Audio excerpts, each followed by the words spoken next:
Good morning, everyone. We're continuing here in the KITZUR HILCHOS SHABBOS, and we're talking over here about schitas begodim, which means if your clothing got wet, squeezing out the liquid that is in the clothing is related to this malach over here of schita, of squeezing out the juice in fruits, and therefore you would not be allowed to do that.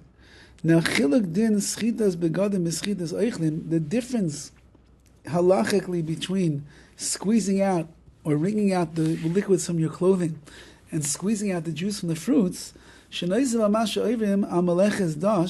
besides that you're trampling on the prohibition of dash, of the threshing, sometimes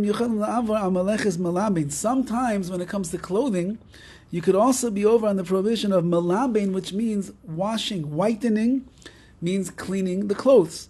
V'hainu kevan sheschitas begodim mayhem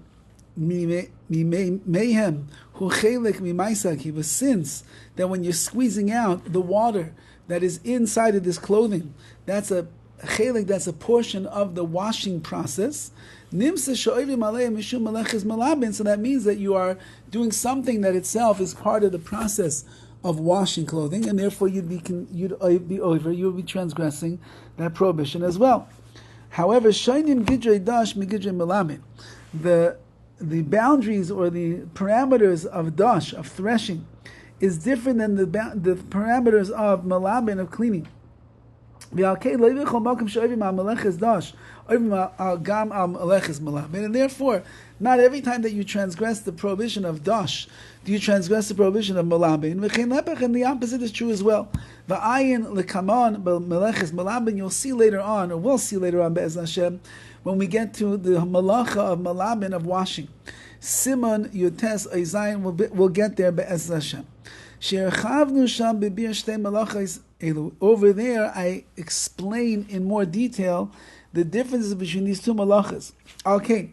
If water or any other liquid got absorbed in this clothing, and it's making it cleaner and it's making it whiter, that means then that when you are squeezing it out, you are over on the issur of malabin, of cleaning.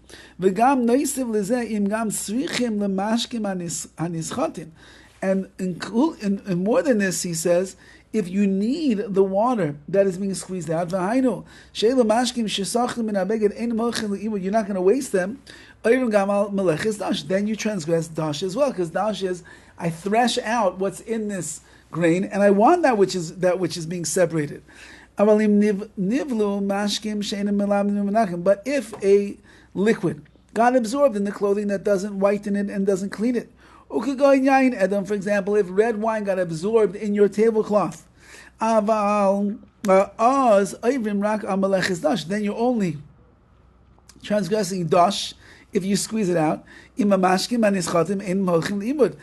if the liquid is not going to go to waste. However, for cleaning, you didn't transgress, because the liquid that you are squeezing out is liquid that doesn't clean anyway. It made the tablecloth or whatever it was, made it colored and dirty. And if you don't need those liquids that are squeezed, they end up getting wasted.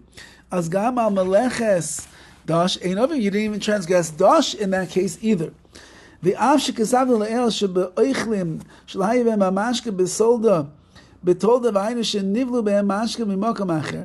we mentioned before, if that fruit or that food did not have liquid to begin with, the liquid came from elsewhere. It could go in shlakais, like we said, pickled fruits, vegetables, or pickled meats, whatever it is you're picking, or bread that was sitting in water. And if you squeeze them out for themselves, you don't really want the liquid that's coming out of there, so I don't really want the pickle juice that I'm squeezing out, then it's not a problem. So over here, by the squeezing out of clothing, the liquid in clothing,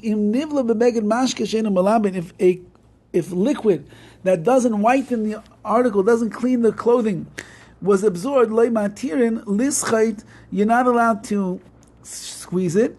Even if you're going to end up wasting and it's going to go to be lost, still you cannot do it.